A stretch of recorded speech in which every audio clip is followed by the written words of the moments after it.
Toliver's Secret by Esther Wood Brady.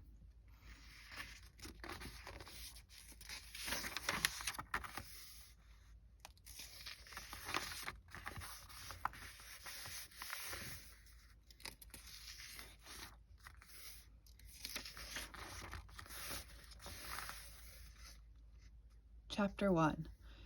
Grandfather must have lost his wits.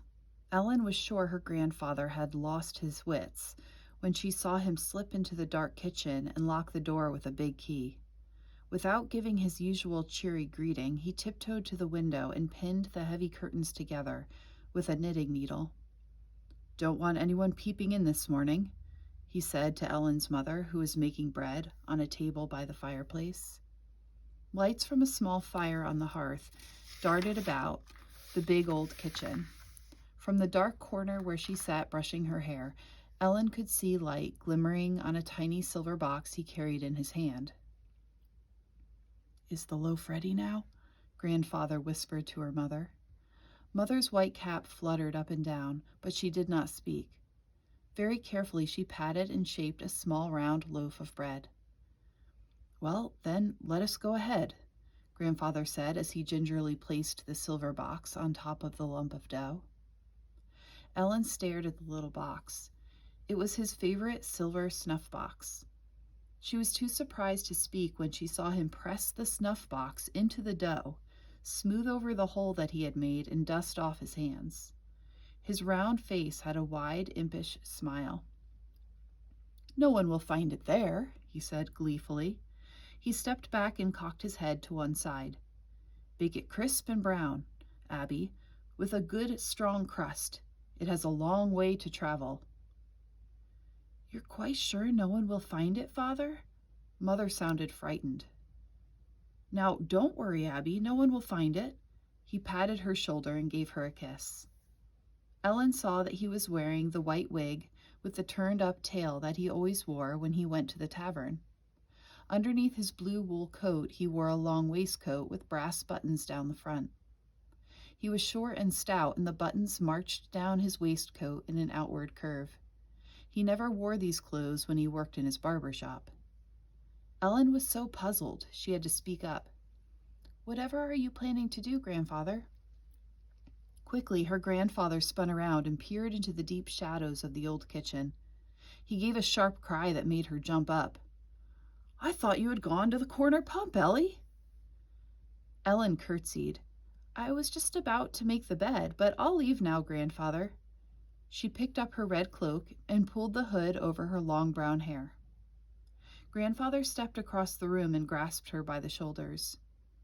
"Don't ever speak of what you have seen, Ellen Toliver," he warned in a gruff voice she had never heard him use before. He was usually so friendly and cheerful, even in the early morning, even with the British officers around, but now his twinkling blue eyes looked as hard as points of steel. Ellen was so startled she dropped her cloak.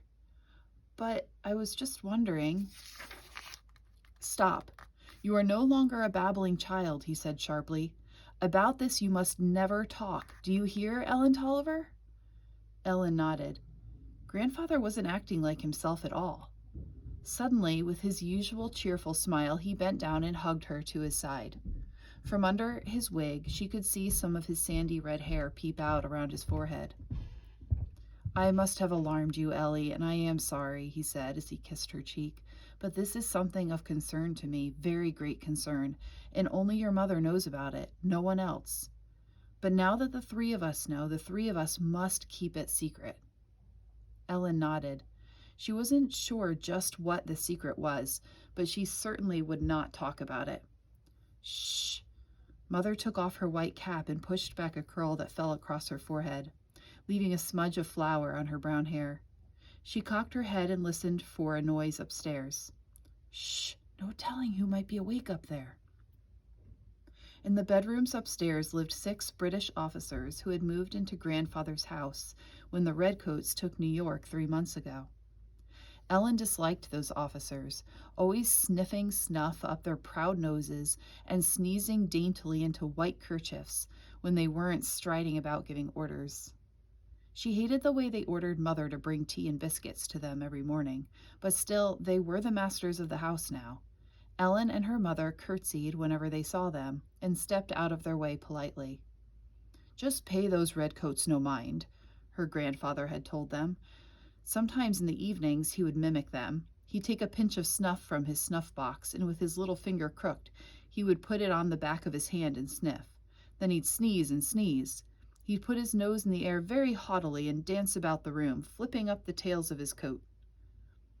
"The redcoat minuet," he called the dance. "Come and dance the minuet, dear lady." Ellen would pick up her skirts and dance with him, holding her hands high, pointing her toes and tossing her head as if she were a Tory lady wearing a big white wig. When they finished the minuet, they'd whirl about the room until they fell back laughing in their chairs to catch their breath.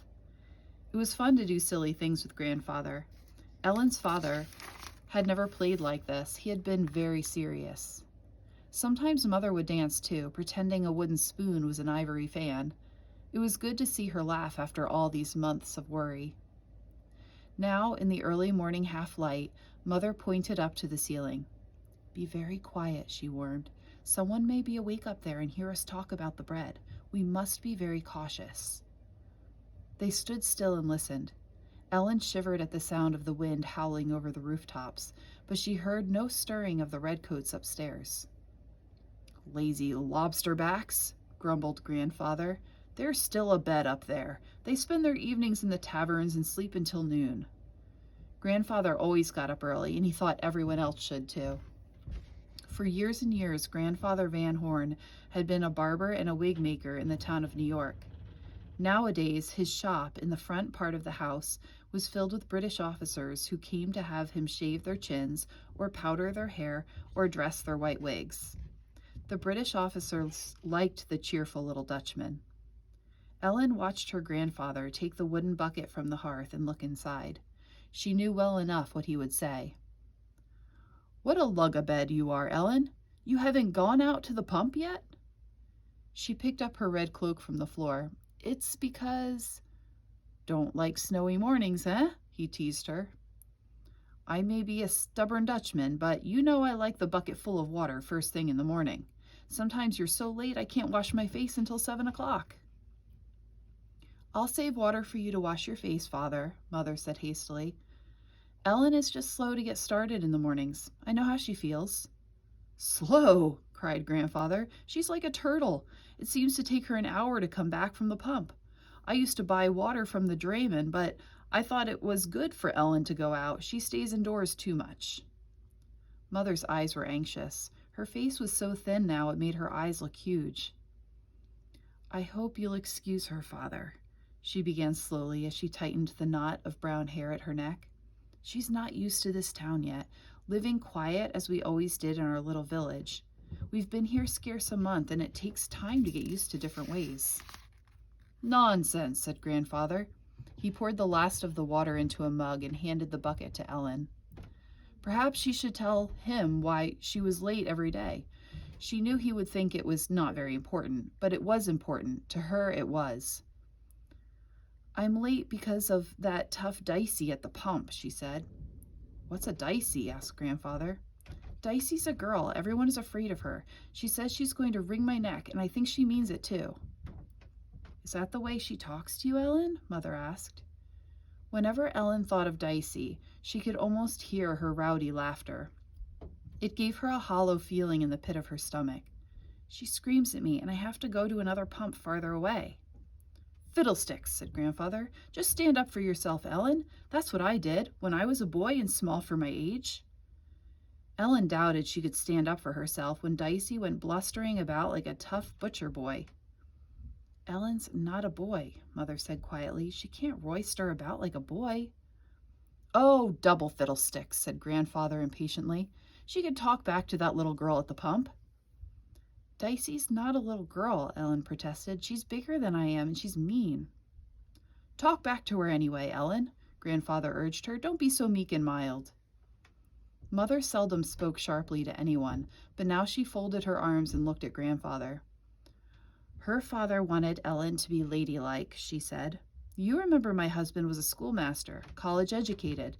He knew all about training children. Yes, I suppose he did, said Grandfather. Indeed he did, Abby said firmly. He was very pleased with Ellen's quiet ways and her pretty manners.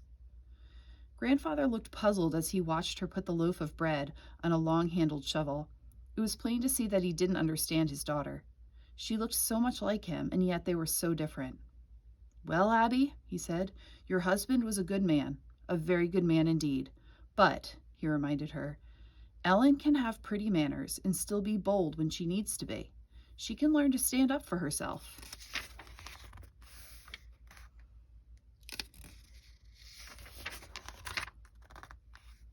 Not like a boy, Ellen repeated her mother's words. You know I can't fight back like a boy. You don't have to fight back with your fists, said Grandfather impatiently. Use your brains, Ellen. You're a smart girl. Bluff her, stare her down, get your friends to join you, and chase away the bully. I just don't see how I could do that, Ellen said. Her big brother Ezra often said to her, Don't be so scared, Ellie. Just talk back to people. You're too polite or timid or something. Ezra was a carefree boy with auburn hair and a wide smile like Grandfather's. He'd talk back to anyone, even the captain of the village militia. Well, said Grandfather, you're a smart girl. You'll think of a way. Now that the oven at the back of the fireplace was hot, Mother raked out the coals and slid in 2 long loaves of bread. She took a last look at the mysterious round one before slipping it in, too. Grandfather unlocked the kitchen door and went into his shop at the front of the house. The tail of his wig turned up jauntily as he straightened his coat and picked up his cane. Why in the world did Grandfather put his snuff box in that loaf of bread? Ellen whispered. Best not to ask questions, Ellen, Mother said. Grandfather came back to the door of the kitchen and winked at Ellen. Just go and stand up to that Dicey, he urged her. You have more of your grandfather's spirit than you think, Ellen. And now, Abby, I'm going to the tavern for breakfast and to hear the news. I'll be back when the bread is baked. He glanced up at the little square clock that hung on the wall of his shop, with its pendulum swinging slowly back and forth. You remember the shop is closed for the day, he reminded her. I've given my shaver a holiday. The young man Alexander, who lived in the attic and who helped Grandfather in the shop while he learned to be a barber, had gone off last night to visit his family. Grandfather gave Ellen a big smile.